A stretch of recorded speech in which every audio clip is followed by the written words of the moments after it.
Hey friends, Bethel here. Today I want to talk to you about praise and worship. Praise is actually declaring who God is, where worship is more the act, so an actual something that you do in response to the Lord. When we praise Him, we're giving Him thanks and remembering who God is. Where when we're worshiping, it's when we're falling on our knees or putting our hands in the air or somehow responding to the Lord. In Ephesians 5, before it talks about the armor of God, it talks about wise and unwise Christians. And so it's making some comparisons, and it's reminding us that we live in a fallen world and to not be drunk with wine, but to be drunk in the Spirit, the Holy Spirit.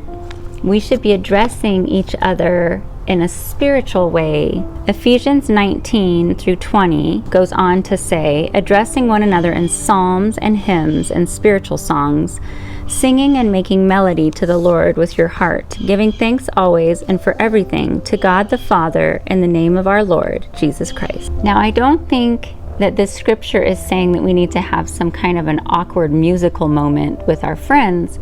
I think it's more talking about knowing the scriptures, particularly the Psalms. And we should always have a song in our heart, praising God. If we look at 1 Chronicles 25, we see that there were worship leaders assigned to the house of God. Asaph and his descendants were those who played. David and the chiefs of the service also set apart for the service the sons of Asaph, and of Heman and Jeduthun, who prophesied with lyres, with harps, and with cymbals. So a lyre is actually just a little harp, but isn't it interesting that prophecy was included during this time of worship? When we're in the presence of God and we're filled with the Spirit, the Holy Spirit, a lot of times prophecy comes along with that. Not only does music help give revelation, it can also calm a tormented soul, such as we see with King Saul and the young King David. 1 Samuel 16:23 says, and whenever the harmful spirit from God was upon Saul, David took the lyre and played it with his hand. So Saul was refreshed and was well, and the harmful spirit departed from him. One interesting story in the Old Testament talks about how one of Asaph's sons, Jehaziel, I think is how you say his name, was filled with the Spirit of the Lord, and he convinced the king to worship before going into battle. And when they went out, Jehoshaphat stood and said, hear me, Judah and inhabitants of Jerusalem. Believe in the Lord your God, and you will be established. Believe his prophets, and you will succeed. And when he had taken counsel with the people, he appointed those who were to sing to the Lord and praise him in holy attire as they went before the army, and say, give thanks to the Lord, for his steadfast love endures forever. And when they began to sing and praise, the Lord set an ambush against the men of Ammon, Moab, and Mount Seir, who had come against Judah, so that they were rerouted. 2 Chronicles 20 through 22. King Hezekiah also knew the importance of worship. And in fact, when he began to reign in Judah, he actually required that the temple and the priests be consecrated. So to consecrate something is actually to set it apart, to make it holy, to dedicate it solely to the Lord. 2 Chronicles 29:30 says, and Hezekiah the king and the officials commanded the Levites to sing praises to the Lord with the words of David and of Asaph the seer. And they sang praises with gladness, and they bowed down and worshipped. So these literal lessons of war and consecrating the house of God can actually help us know how to fight in the spiritual realm. We know that much of what we experience is not physical, it is spiritual. Ephesians 6:12 says, for we do not wrestle against flesh and blood, but against the rulers, against the authorities, against the cosmic powers over this present darkness, against the spiritual forces of evil in the heavenly places. We also know from the New Testament that singing to the Lord can actually break the chains.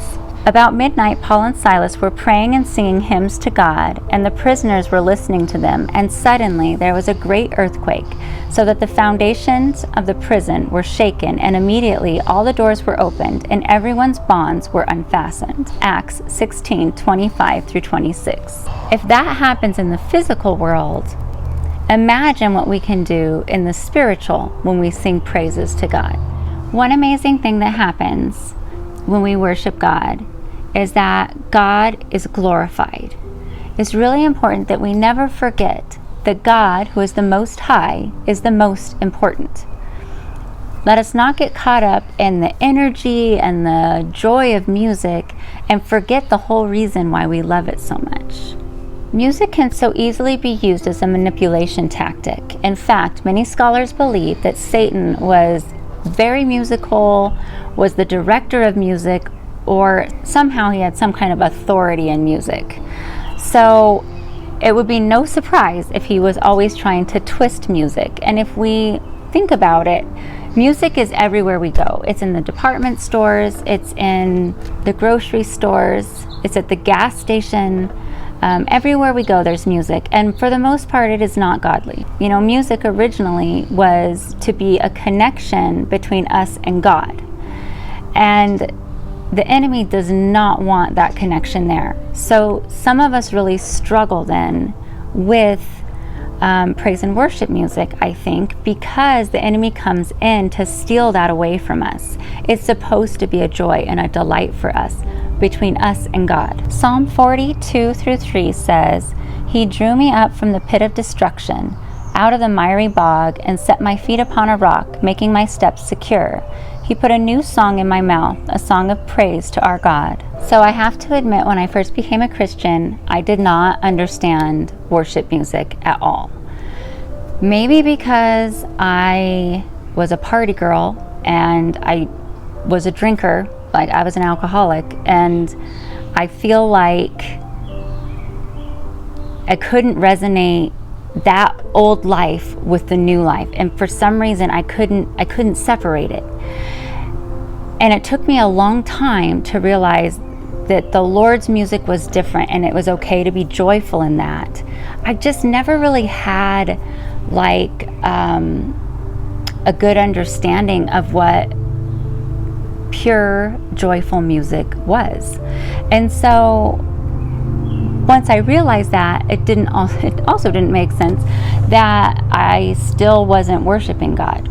I kind of felt like people were trying to be showy or faking it, and I didn't want to do that. I didn't want to be I wanted to be authentic with the Lord, until I realized that the real reason why I wasn't raising my hands in worship, because I had a desire, but the real reason I wasn't is because of pride, and because I felt awkward and insecure, and I didn't want to just be free to worship Him in front of others because I was afraid what they would think of me.